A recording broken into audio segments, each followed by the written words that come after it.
ভাই আমার পাহারাদার। রিমি আর রাফি দুই ভাই বোন। রিমি বড়, রাফি ছোট। যদিও রাফি ছিল বয়সে ছোট, কিন্তু তার চিন্তাধারা ছিল বড়দের মতো। রিমি যখন স্কুলে যেত, রাফি প্রতিদিন দরজায় দাঁড়িয়ে থাকত, বোনকে দেখে বিদায় জানাতো। একদিন স্কুল থেকে ফেরার পথে রিমির ব্যাগ চুরি হয়ে যায়। সে ভয়ে কাঁদতে কাঁদতে বাসায় ফিরে আসে। রাফি সেটা দেখেই কিছু না বলে বাইসাইকেল নিয়ে বেরিয়ে যায়।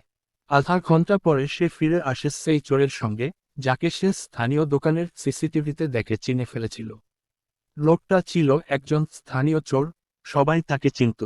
পুলিশকে খবর দেওয়া হয়। ব্যাগ ফিরে আসে, আর সেই চোর ধরা পড়ে। রিমি তখন চোখে জল নিয়ে বলল, তুই তো আমার ছোট ভাই, এত কিছু করলি কেন? রাফি হাসল, তুই আমার বোন, তোর চোখে জল মানেই আমার হার। তোকে কেউ কাঁদাতে পারে না, যতদিন আমি আছি।